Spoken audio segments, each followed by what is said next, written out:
Hi, everybody. I'm Dennis Daly. I spent 20 years with United Press International, most of it with the old UPI Radio Network. And my favorite assignment was going on the road producing and hosting American Montage.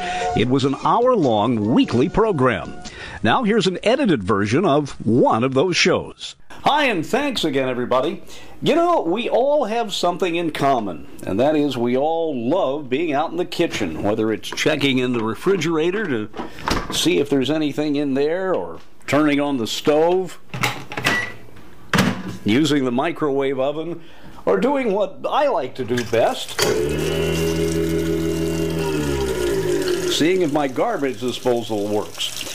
We've done a lot of shows on American Montage with chefs, the Cajun chef Bobby Flay, Julia Child, and others. This week, we go to Los Angeles to talk to Melinda Lee, who for 2 decades has been a voice for common sense in the kitchen, working in broadcasting in the Los Angeles area.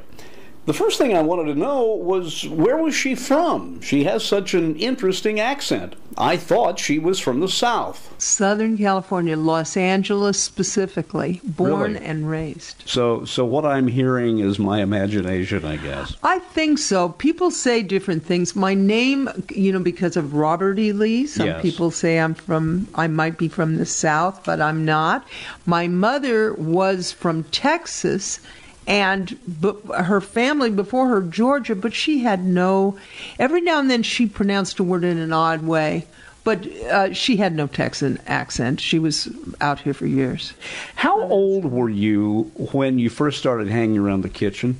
Oh, I was a little girl. I used to, what I used to do when I was really little was I would make mud pies in all kinds of little doll dishes, different shapes, different sizes, and I put berries in them so they all look different, and then I would put them all down a long picnic table, and I was catering a party. Wow. And I only thought of that years later when I in fact became a caterer. And I looked back and thought how odd that was. It was almost like a precursor. Yeah. Everyone I've talked to who has become famous as a chef had a similar experience. Even Chuck Williams of Williams-Sonoma, his favorite story, there's a picture of him when he's 2 or 3 years old. He's got a conical-shaped metal pudding dish on his head. Oh, no and kidding. He used to go around that way. No kidding. Well, and I remember Bobby Flay, hearing him tell stories about his Easy Bake Oven. Yeah. But I didn't have an Easy Bake Oven. But what I did do was I decided I wanted to learn how to cook, and I started with making a cake. Which I never grew up to be a baker particularly, but I made a cake. And then I used to make breakfast for my father, which he pretended to like. I'm sure he had a coffee shop on the way to work that he would stop at. Well, at least he was generous about it. Oh, very. So, I remember I interviewed Bobby Flay when his first book came out, Boy Meets Grill, I think was the name of the book. Hardly anybody knew who he was, and I got a call from an ad agency, and they said, we'd like for you to interview Bobby Flay, and I thought they were saying Bobby Filet. Oh. I thought it was some chef who had adopted the name Filet, and he came over, and at the time I was living, for those not in L.A., this won't make any sense, but I was living in Atwater Village near Griffith Park, and we had great big outdoor gas grills. Yes. And so he came and cooked on there, and I taped the show outside. Right up his alley. Right, and I was thinking, this guy's really, if he's lucky, he's going to become a superstar. Yeah. But at the time, he was just some struggling young guy with a lot of good ideas and latched onto the grilling thing, and was fun to talk to. Was he living in California at the time, or did he just happen to be here? I think he was still on the East Coast. Yeah, I think he's a New Yorker. Yeah. But I wondered if he had time out here. You know, so you say you baked a cake. You didn't become a baker. And how old were you? Oh, gosh. 10 maybe. I don't remember, but something like that. So preteen, you bake a cake. Yes. Right. And then what happened? It was I had no career in mind along those lines. I just baked the cake, and then I started fooling around, making things in the kitchen. I did not become. My mother was a very good American cook. She made fabulous stews and breakfast and roasts and American food, but she did it really well. I mean, and she enjoyed it, and she always read the magazines and clipped her little recipes. And I watched her a lot, and she taught me some things, but I had no intention at all of using that in any way for a career thing. I wanted to become a writer, and before that something else, and so I went on to my life, and I did my schooling and began my career in industries that had absolutely nothing to do with food or cooking or anything else. I worked for Dun & Bradstreet for a number of years. Well, see, as a listener, I would have never known that. Really? Yeah.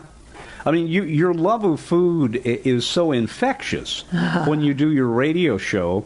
This is kind of a revelation to know that you were with something as mundane as Dun & Bradstreet at one time. Well, it's what it is that I do love food, and I am really into the whole thing. But I, first of all, wasn't always, and second of all, it was never, for a person like me from the world I lived in, food as a career was just not an option in those years. It wasn't anything you ever would think of. I mean, I suppose had I been more focused or more pulled to it in some paranormal way, it might have been. But it wasn't until the 70s when the food thing sort of started, and it caught me and everybody up in it. How important, in your mind, was Julia Child to all of this? Enormously important. And the reason is that most American food was not very good, not nearly as good as my mother's American food. Better than British. Better than, well, as they say, almost anything. It's the worst thing about London. There's nothing to eat there. No, it's a shame. Unless you love Indian cooking. They tell me the best Indian restaurants in the world are in London. Exactly so. And there are a couple of good Italian restaurants now, believe it or not, but that's basically true. But most American cooking was like a not as gifted version of my mother's cooking. Soup cans were open to make sauce. Frozen food was used a lot, more than we now think is best.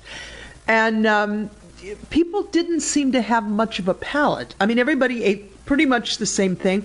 A fine dining restaurant, the food was called continental. Yes. There were no ethnic restaurants of note, of major repute.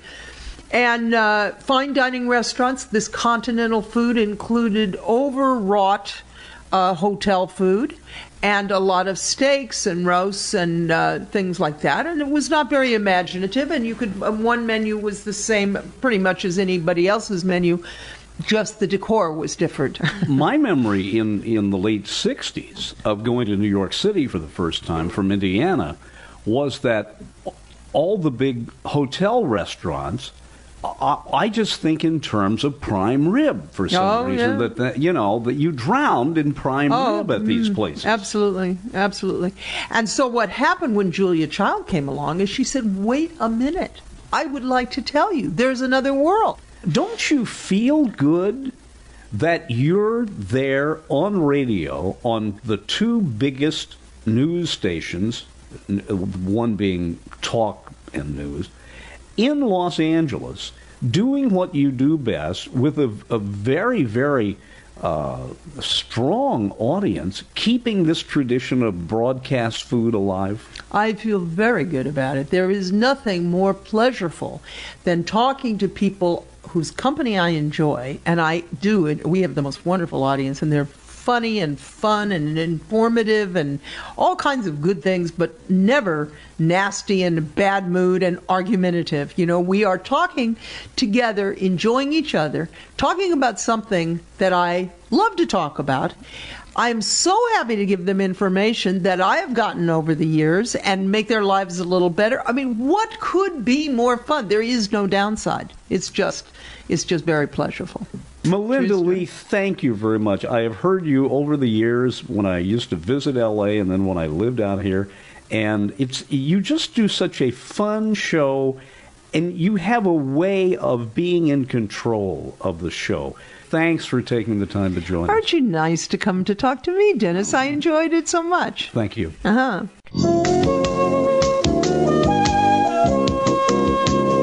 And there you have it, another edited episode of one of the American Montage programs prepared for the UPI Radio Network back in the 1980s and 90s. I'm Dennis Daly. Thanks for listening. Thanks for going with me this week. And check YouTube for more American Montage programs.